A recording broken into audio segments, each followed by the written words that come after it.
studio for us, and the second of those are Zoo. This is their song. Have a listen to this, see what you think of it. We'll hear from the band next at BBC WM.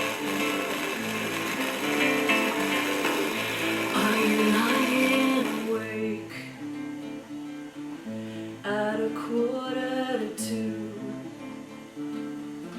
Are you thinking about me the way I'm thinking about you?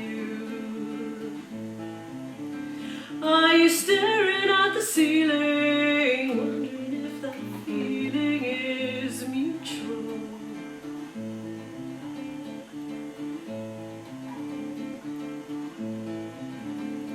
You lean into me, your head on my chest. We shouldn't be this close, but I barely protest. But it's not what it seems, 'cause it's only in dreams. But what happens next?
Our love is a ghost.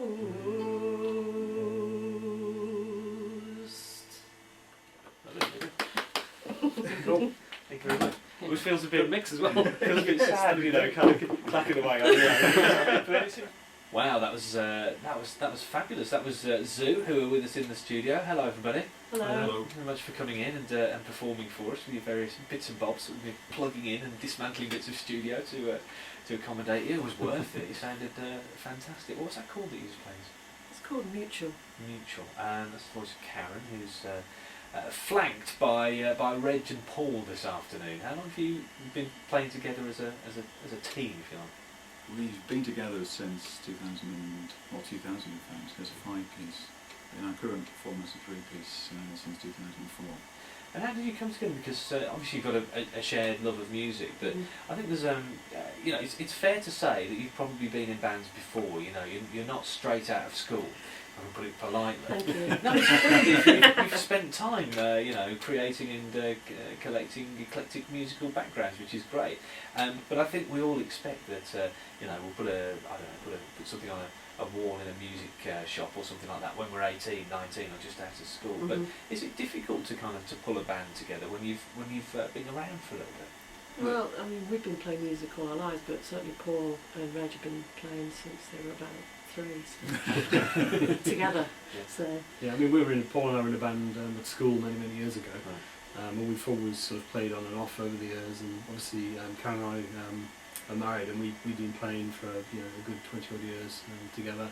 so it wasn't too difficult for us to make the natural step of all coming back together and sort of taking this whole kind of jazz thing pretty seriously, to be honest. And what were you first? Were you a husband and wife team first, or band members first? Band members. Band members, Oh, We it went to ruins every good university. band. It ruins every good band. Just think what could have been if you hadn't settled down for domestic bliss instead. Is that? I mean, is there? I mean, for you, Paul, is there a dynamic there where you've got a married couple in the band? When you get to decision making and stuff, do they gang up on you? Or? No. It's very democratic. Oh, that's good. One person, one vote. Excellent. It's quite often the other way that we gang up on them. We've been mates, I think, for a long time as well. So there's a common love of music, and we all enjoy similar sorts of music as well. And it's just someone brings some music in, and we all just gravitate to the instrument that we think best suits it, and it just works really well. And it doesn't get wearing. I mean, you've been pumping equipment in today through the middle of Birmingham, and it doesn't come a point where you think, oh, should we really still be doing this? Do you know what I mean? Or is it, is it a case of, it just gets better like a good wine? Yeah, I mean, I would, if I can speak for the others on that, I would say, yeah, it does get better, like a good wine.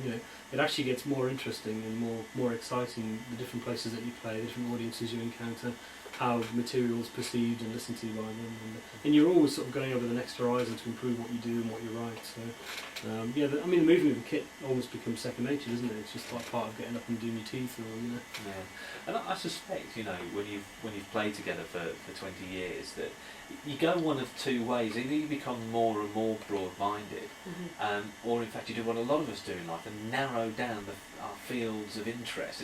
And if you weren't careful, I suppose you could cut off a lot of avenues just due to the fact that you could come to this point where you think, well, we've been there, we've done it, and we know what we like, and that's it. But I suspect you're, Paul, still looking out for new horizons with this. All the time, yes. We're looking at new artists, new influences, always picking up new bands to go and see, and also new musicians to work with. That's been a real bonus, I think, over particularly last year or so, because we've been mixing even more and more with the jazz community. People have responded to our music and have wanted to play with us, and you learn such a lot from all these different artists, and it's a great honour that they want to play with us as well, so it's fantastic. That's been just a brilliant bonus. And those communities are more defined and more accessible than ever now because of things like MySpace and YouTube, where you can really give people an easy way in, because they can study what it's all about before they first come down and have that terrible moment of having to get an instrument out and see whether they can actually do it in front of a crowd, And you guys are no different. You've just finished doing your video, haven't you, for your YouTube video?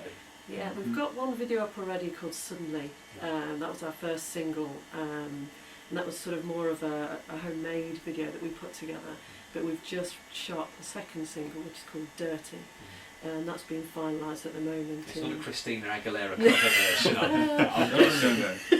It's an original. Call it women's intuition.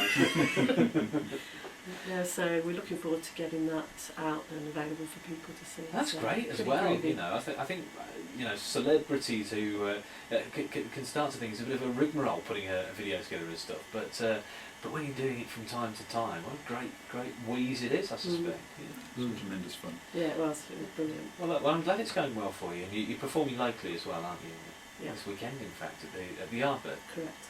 Okay. Any particular time we should be there, pint in hand, or? I think 7:30 we're due to kick off. Right. Excellent. And we're going to be joined by John Sanderson on saxophones and flutes, and Ian Beeston on drums.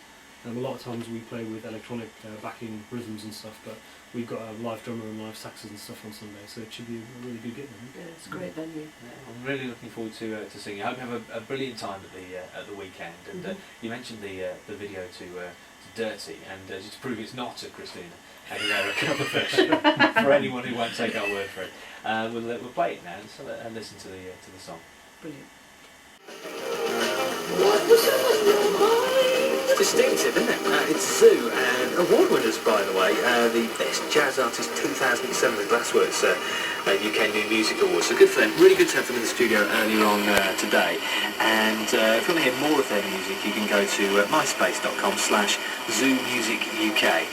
14 minutes to 7 right now, so we need to get on with what's happening on the roads. BBC WM.